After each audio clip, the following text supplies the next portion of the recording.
And I remember going back to my room, and all I knew was that all my shelf was full of New Age books. And all I knew was that I had to clear out all the shelf, throw all of the books in the trash. Nobody told me to do it, but I just felt I wanted to make all the room possible for Yeshua. So you grew up here in Israel, secular, you got into the New Age, and then you had one specific night that you met Yeshua. Tell me about that night. Yes, I remember it well. It was a night when a couple of people who believed in Yeshua opened up the prophecies of the Old Testament, the Tanakh, and they just showed me in multiple places how this is your Messiah. This is your land. God made these promises to you. It connected all the dots for me, really. And I remember that night, everything changed. I didn't really know what was happening. All I knew was that all my shelf was full of New Age books. I had to clear out all the shelf, throw all of the books in the trash. Nobody told me to do it, but I just felt I wanted to make all the room possible for Yeshua. Wow. Do you remember specifically any of the passages that were shown to you on that night? Yeah, I remember Jeremiah 31 talking about Brit Chadashah, the New Testament. I was shocked that it was there and it connected to Israel, saying God will make a new covenant, a New Testament, Brit Chadashah with us. I remember also in Ezekiel talking about the valley, Ezekiel 37, the valley of the dry bones, that prophecy of the Jewish people, God telling them basically, don't lose hope. I haven't given up on you. And then he prophesies how that breath will come and the people will stand up again as a mighty army, return to the land. And also Isaiah 53 about the Messiah not only being, which is what we always heard of, the Messiah being one bringing peace and victory and like a big hero, mighty hero. And there Isaiah 53 is describing that man who is doing something that we've never heard of, really, taking our sins on himself. And that whole picture in Isaiah 53 connected with Yeshua immediately. So all of these things together, I mean, the valley of the dry bones, the New Testament, and the Isaiah 53 servant of the Lord, Yeshua, everything connected. Some things in the Psalms and different things, That's amazing. So bring me back, because you told me you grew up secular. So then what drew you into the New Age to begin with? It's a good question, and I think it was just a sense that there was something beyond this world of materialism, and I don't know to explain it. I know that God, today, I can say that I know that God put in all of our hearts a desire for something beyond what we can see and feel and touch. There's something beyond that, something transcendent, something that gives meaning and purpose. So I think I was hungry for that from a very, very young age. Even as a little boy, I remember thinking about the meaning of life and things like that, and the afterlife and what happens to the soul after we die. Always had those questions in me. And the New Age movement was very big back then in Israel, 80s, 90s. And that was what was available.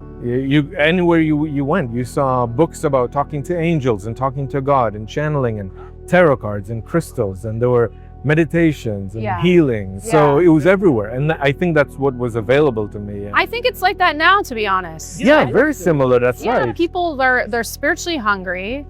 And there's like a buffet, right? Of like astrology and Wiccan and tarot cards and this and crystals. And a lot of people don't even think about the Bible as part of the options of what they need. They should really consider on their search. Right. It's even like a contradiction. The Bible is not only not a part of it, it's the opposite. Because the New Age comes and says, look, you can basically be whoever you want to be, choose whatever path you want to choose. It's going to lead you anyway to God. And then you look at the Bible and it seems to be, and I remember that was tough for me when people talk to me about the Bible or even about Yeshua, like one way. Yeshua says, I'm the truth, I'm the life, nobody else is. I mean, there's no other way. It seems very difficult to accept. And the New Age says exactly the opposite. Say, anyway is fine. It's going to all lead you to God eventually. And the Bible seems to contradict that. Today I know it doesn't, but it's... What do you mean today you know it doesn't? I know that it's not that the Bible is contradicting what the New Age is talking about. love and joy and peace, what everybody's looking for, that's valid. Yeah. But what the Bible is saying is, yes, there is only one way to those things. So it's not saying those things are wrong, don't look for those things. It says you got to look for those things, but do it in a way that would actually be effective. It's actually going to lead you there. Right. I mean, yeah, meditation promises peace, but it's not lasting peace. And all the other practices of New Age, it doesn't give you something that's lasting. You have to do it again and again and again. Right. I think we know this intuitively, though, as humans, that you have to forsake all others to find that true, like the deeper love, the deeper joy. The more, when you have all the options, it's shallow. Yes, it's shallow. Superficially, it looks the same. It's true. Because whatever you go to, doesn't matter where you go, love, joy, peace, fulfillment, meaning, purpose, they all talk about the same thing. Yeah. But it's only superficially the same. When you try, you go a bit deeper, it's totally different. Right. And you find out that it is exclusive. So each way within the New Age promises you things, but it says there is a certain way to do it. It's not like everything is fine. You got to do it in a certain way. Yeah. If you got to meditate, you got to meditate in a certain way. If you got to practice healing, I see. You got to do it in a certain way. So they're all eventually exclusive. That's very interesting. Yeah, it's superficially only. It seems like it's. Yes. But when you dive deeper, they all say you got to commit to practices and do them and commit to that. And you got to let go of other things, like you said. In some sense, the Bible is the opposite, that it's like it's one way to know God, but once you're on that path, there's so much freedom of expression. Exactly. You see people following Jesus in so many different cultures, so many different styles, so many different practices, and there's room for all of that. Exactly. And there's great freedom, and even Yeshua says, if the Son sets you free, you are free indeed. There is true freedom, complete freedom, and that is I know that it sounds to somebody on the outside like, how can that be? If you have one person that you call Lord or God and you follow his, how can it be that you're free? But it is true. And I can testify. I mean, when you have so many options, you feel... You're paralyzed. You're paralyzed, exactly. You don't know what to do. You feel confused. The spiritual world is overwhelming. Hang on, there's good angels, there's bad angels, there's spirits of the dead, there's this level and that level, past life, reincarnation. You're very confused about all of these things. But when you reach Yeshua, he gives you peace, and everything becomes, in a sense, smaller, controllable, understandable, manageable. And within those boundaries, you have freedom. It's like an artist. An artist has to have a canvas, right? Otherwise, you can't draw a painting. You can't paint a painting if you don't have a canvas. The canvas is not your enemy. The fact that somebody is telling you this is where the canvas ends, it's not your enemy. An artist wants to go beyond the boundaries of a canvas. Okay, that's fine. But you can't go everywhere in all directions. Right. The limits actually empower the creativity. Exactly. Yeah, that's so profound. For a person in the New Age, that seems very off-putting. Talk about boundaries, talk about authority, talk about, but no, it's not. There's freedom in that. There's actual freedom, and Yeshua gives you that freedom. So when you were in, your years that you were in the New Age movement, what kind of experiences did you have? And did they leave you with sort of question marks? Yeah, you get a lot of experiences that actually show you that it's real. So the spiritual world is real. There's no doubt about it. Can you tell me? So for example, like seances. Yeah. So seances, basically you have a Ouija board. Ouija board, you think you call it that? Yes. With the letters and numbers. But the idea is that you put, the rule back then that I knew was that you had to have 3 fingers. So 3 people had to put their fingers lightly on that glass that you put on the board. And then the glass would go back and forth into different letters and numbers and form sentences and give you information from the spiritual world. Right. That's how it worked. Okay. And we did that, and we got lots of information about stuff, but then I got so into it that I would do it by myself. So I would have a Ouija board at home, and I would just lightly touch with my finger the glass, and it would start going everywhere. And it would be literally happening. It's not anything that I would do. I wasn't with anybody else. It would just be just me and the spiritual world. But why wasn't that enough? Yeah, it's a good question. Because I think that it only intrigues you and you want to know more. So you know the spiritual world is real, but what exactly is it made of? Like, what are the creatures that live there in the spirit world? Like I said, angels, bad angels, good angels, reincarnation. Yeah, who's talking to me? Exactly. I don't know who's talking to me, what's happening here, where's this information coming from? You want to know more. You want to experience more. It never satisfies you. It draws you in just enough, but it never satisfies you. And then it will give you also the impression that you're going to get, yeah, that's just the wind. There's no spirits. Yeah. Yeah. No information. No information, just leaves dropping from the tree. But it'll give you the impression that if you go on a bit further, you'll get peace, you'll have fulfillment, right. Maybe you'll have relationship, everything you want, money, yeah, it's just health. Out of reach. Yeah. And it's always drawing you further, a little bit further in, and giving you enough to see that it's real, but you don't quite get what it is. Yeah. And you always want that affirmation from the spiritual world that they are whoever it is, but they're involved, they see me, they can give me things. What do I need to do to get it? It draws you in, but you're never satisfied.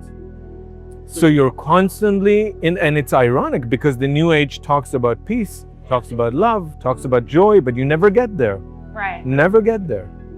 So it's so interesting. It makes me think about how many times God promises us over and over in the Bible, I will never leave you or forsake you. You know that He's with you in everything. Absolutely. So you don't need to kind of keep pursuing, are they with me? What do I, is everything okay? There's a peace. There is that peace in knowing. Yes. God will never leave you. Exactly. And the Bible describes it also a peace that surpasses understanding, so that even when you don't have the capacity to figure out things, and it should be a turbulent time, peace still comes. Yeah. And it's not because you did anything and you didn't practice anything,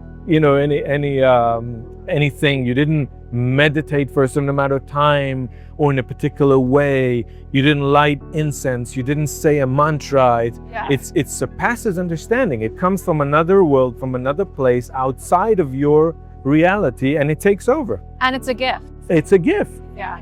That is all a gift. And that is a good point, because in the New Age, the sense is that it's not a gift. Yeah. Like you gotta, it talks about freedom but you're enslaved at the end of the day to practices, you're enslaved to certain ways, and you have to do this in order to get something. Right. So you can't just get it as a gift. So the whole thing with gospel, good news, what the Bible talked about, Yeshua, it's a gift, it's grace. And it really comes from another place outside of you. It's not anything that you did, and you realize it. Our job is to receive it. Yeah, to receive it. Yeah. Exactly. To receive it. You don't need to do anything to impress God. And even if you will try, it's not going to impress Him.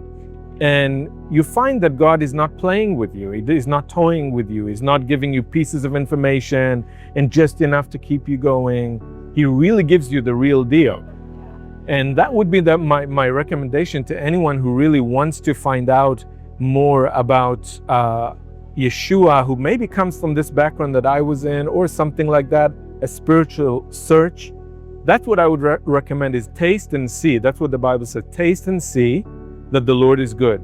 You got to taste and then you'll find out. You got to take that kind of leap of faith or trust Him, venture on that. Yeah. It's okay. Trust Him. Try. And He won't let you down. So what was your first taste, so to speak, of Jesus? Good question.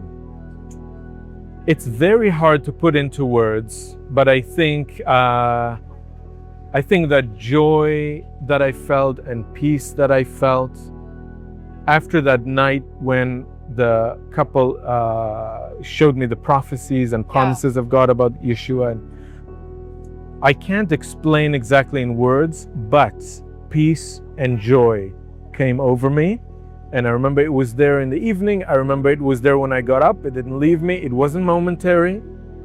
And I remember one other thing that happened that I couldn't explain that came from the presence of Yeshua with me, and that was a huge love for Israel, which I can't explain, because I was outside of Israel when I was with the couple that showed me the scriptures, and I was not intending to come back here. This was not an easy place, Israel. I grew up here, but it's not somewhere that I looked forward to coming back to. England and other places look a lot more attractive. But that's something massive that happened that I can't explain. That a huge love for Israel filled my heart. Wow, yeah. Not because it's the place I grew up in, not because it was my home or I was used to the culture here, but because it felt like special, like there was something special God was doing here, and I can't explain it. So these things where I tasted the Lord's heart for things, like I got something of his heart for peace and joy and love for Israel. And then it changed your heart. It changed my heart. Absolutely. Changed your heart, yeah. Absolutely. So how did you then return to Israel, and what do you do here now? Yeah, so I returned pretty soon after that revelation I had that night. It didn't take long. My heart really changed towards Israel, and I just wanted to get on the first plane and come back, which was really strange for me. And I couldn't wait to get to Jerusalem. I just wanted, which is totally opposite than what it was. I wanted to stay away from Jerusalem. Yeah. It was way too religious for me. And so I got on a plane as soon as I could, came back to Israel, and I signed up for a semester in a Bible college here in Israel. I was just very hungry to know more about the Tanakh and the New Testament, to learn the Word of God more and more. And I fell in love with the Word of God right from the beginning.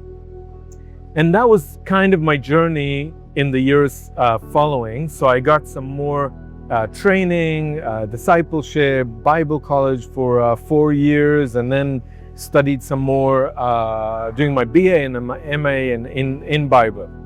And I found myself teaching at a college, which I loved. And then, which was kind of surprising in a way, but I felt again tasting something of what the Lord has in his heart, and then imparting it to mine, was that burden of being a shepherd to other Israelis who are believing in Yeshua. And that's when I felt the call to become a shepherd or a pastor here in Israel. So you've been a pastor here in Israel for how? 10 years. Okay. 10 years. Yeah, it was a long time and a very, very special season. And it was amazing just to shepherd the believers in Israel, Jewish people who came to the Lord here in Israel, and to help others who were on their way, seeking, asking questions. Some of them where I was, coming from the New Age. And so just for those 10 years to shepherd people who believe, help people who are not yet believers to find their way and figure it out, was an incredible blessing. And now, from what I understand, you're training. Yes. Now it's such a privilege to be, in a sense, on the other side of things, not on the front line training or pastoring, but being from behind. I feel like a lot of people might think, oh, good, that's nice. Yeah. I'm sure a lot of people are doing that in Israel, but nobody is doing this in Israel. No, this is very unique and special. Like, help me or someone who doesn't live here understand how significant this is, that we're actually seeing a new generation of pastors be, called and equipped and trained. Yes, I think the context historically is that you have to remember Israel is so young. Yeah. So young. So we're talking about less than 80 years old.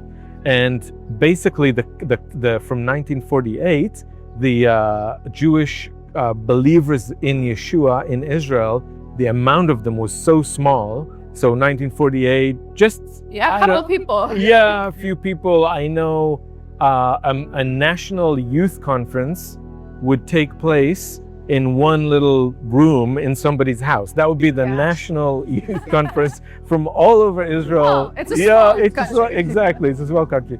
So we got to put that in context, where from just a few people, few families, we grew to this number of believers now in Israel, where we have 200, 300 congregations. I don't know the numbers exactly, but thousands, of course, of believers. So the need is great, which wasn't there before. And also we got to remember that the people who came to help initially start planting congregations, training believers here, were from outside. So from the US or from Europe. This is the first time that we're seeing in this generation locals rising up and saying, we feel called to shepherd God's people and be leaders of congregations.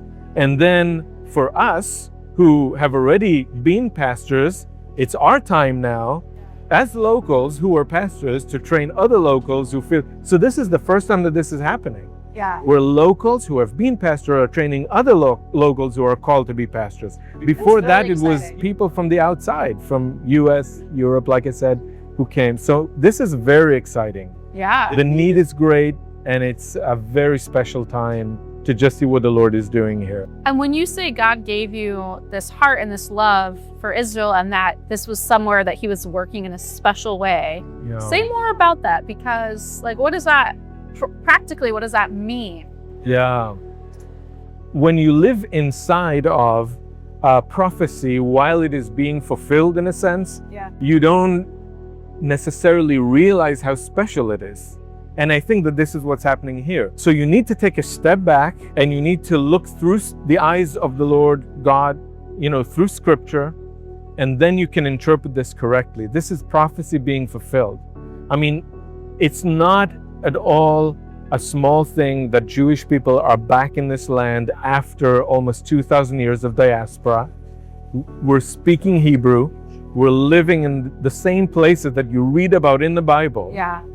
And now, for the first time since the book of Acts, massive numbers of Jewish people are coming to believe in Yeshua. This is prophecy fulfilled. Yeah. It's huge. But you don't feel it at all when you're here. When you're just having a cup of coffee. You're having a cup of coffee. I mean, it doesn't feel special. Everything is fine. Everything is normal. Actually, this is huge. Yeah. But in order to be a part of what God is doing here, you gotta not always think about it like that. You just gotta live your life with people. Yeah. And that's what we do. We just share the love of Yeshua with people. And we live our life as salt and light, and try to be a witness and to be a meeting place for people with Yeshua in the New Testament. Yeah. Israel is very unique, but I think there's something true about what you shared about believers everywhere. Yeah. It's on one hand, it's just you're being faithful every day to follow the Lord in the little things, to be salt and light. Yes. And then you can zoom out for a minute and be like, wow, what God is doing in the world. I mean, there's huge movements in many countries around the world of people coming to faith in Africa and Asia, Iran, even in Europe and the US. A lot of studies are saying now that the tide is turning of the rise of secularism, and people are really spiritually hungry and longing and pursuing and seeking God in a fresh way. Exactly. Yeah, it's incredible. And that's really what Yeshua said. I mean, a small mustard seed. Yeah. That's all it is. A little bit of leaven, it leavens the whole dough. Yeah. You be yourself, small within your community, and trust the Lord that He's doing something huge. Yeah. He's doing something big. So it's especially true of Israel, because we know that in Israel, the story of the people of Israel is a story of restoration of a broken marriage, really. I mean, when you look at the Tanakh, that's how that's the image. Yeah. I mean, the Lord took Israel to Himself as a wife. She betrays Him, and then He tries to woo her back, and the story ends with the marriage restored. So we're in that story. We're living that out. Right. God is calling us back to Himself. The end will be restoration. And we're in the midst of it. Yeah. So I think that our goal really is that there would be healing between Jews and Gentiles. Absolutely. That we would find unity. Absolutely. That we would find that peace that you talked about. Yes.